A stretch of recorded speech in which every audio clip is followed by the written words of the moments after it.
Hi everybody, I hope you're all doing well. I thought I'd do a real quick workbench update video, just kind of show you what I've completed over the last few days, maybe about a week or so I guess.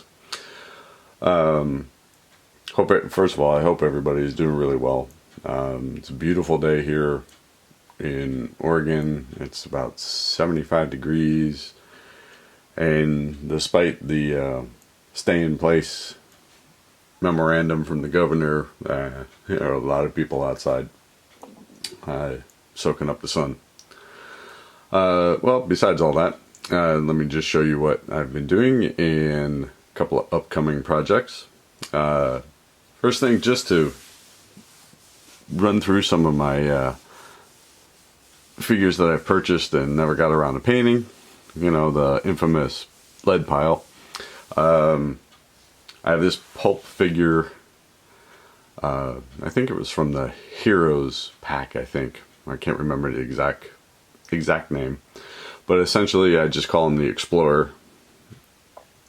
And this is real quick to paint up. It's 28 millimeter. It's just a lot of fun. Let's get some better front light on that. You can actually see it. There we go. There's that. Just real quick. I end up mixing the uniform color myself instead of going with something straight out of a pot.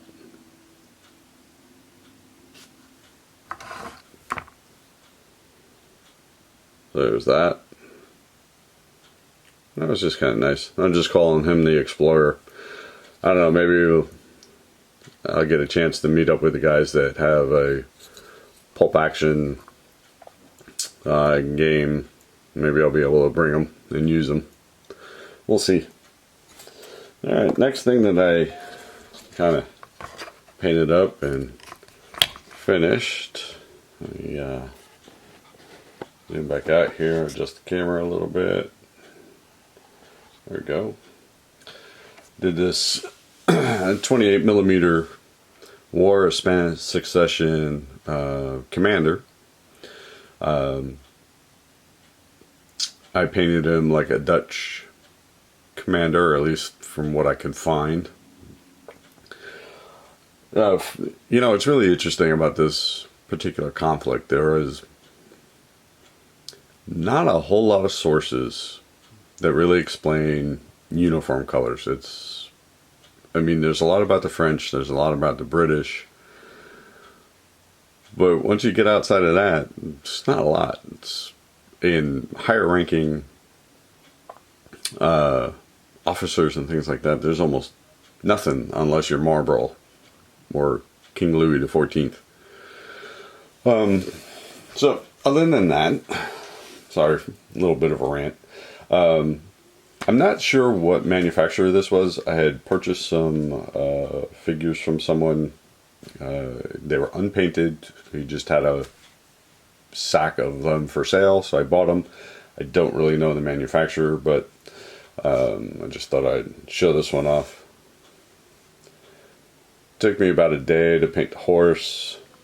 I really kind of just took my time with that one. I really wanted to kind of practice with highlighting the horse, you know, just kind of appropriately, I guess. You know, getting the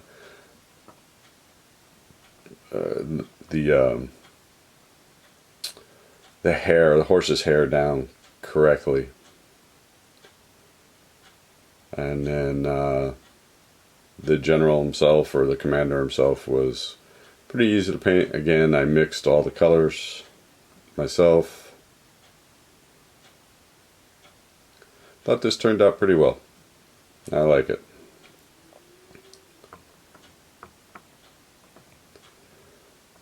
Yeah. Okay. Give me a moment. This next piece is going to be fairly large, so I will be right back. Okay, that didn't take too long.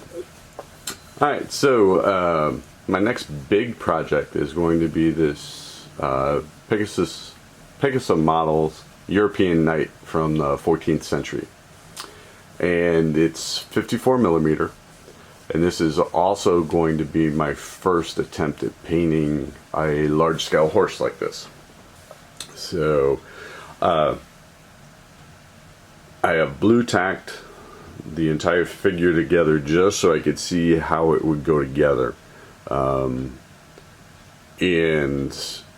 just kind of figure out how I'm going to tackle this. There's going to be a lot of new things that I'm going to try on this. I'm going to try some heraldry. I'm going to paint it like an Italian knight from the 1300s. I have a couple of source books on those, so I'm going to look at that and just see which one I decide to go with. But yeah, this is my next big project. I still have some gap filling to do. There's the horse comes in a couple of different pieces. So I'll grab my little pointing stick here. You'll notice that there's a fairly large seam line right down the entire center of this horse where the two halves go together. So I have to fill all that, sand it out, and make it nice and smooth.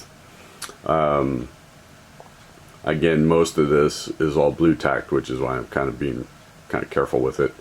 So I'll probably end up gluing the horse to the base just so I can paint the horse, but the barding here will come off, the barding in the back comes off, the saddle here is in 4 separate pieces, so I'll have to paint that separately. So there's this, the back and front guard of the saddle, and an opposite side to this, obviously. The knight I've pretty much put together. I will end up pinning him so that I can paint him probably on some sort of painting stick, or put him into one of my cork holders and paint them that way. The shield will be painted separately. The shield is actually blue tacked on as well. I will paint that separately, and I'll probably end up having to paint it in a couple of different stages, because I'll have to paint both sides, and since there's nothing to actually tack this to, I'll probably have to paint one side first and then go back and flip it over, put it on something so I can hold it, and then paint the back side or the opposite side. But anyway, this is going to be a fairly big project for me, and will probably take a little bit of time, I'm guessing.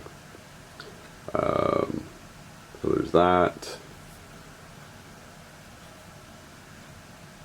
And then besides this, I'm just going to pan over a little bit here and show you. Oops, maybe. Get the pan the right way. There we go. And I have some more 28 millimeter figures I'm going to work on.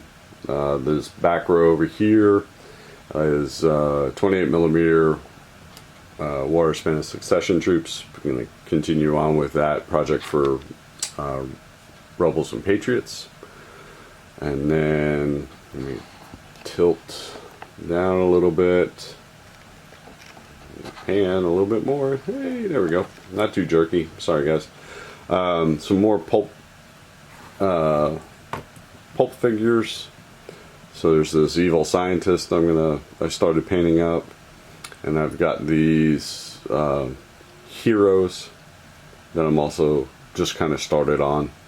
And then I don't even know where these two samurai came from. I found them in a bag, and I thought, well, let's just try those two. They're 28 millimeter samurai.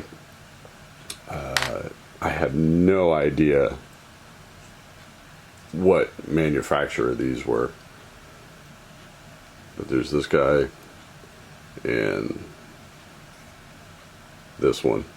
Like I said, I have no clue where they came from. They were just in a bag that I had. So I thought I'd give those a shot too. And we'll see what happens with that. So, like I said, real quick workbench update. I hope everybody's doing well, staying safe, and everybody's healthy. Everybody have a wonderful week, and we'll talk to you all soon. Bye.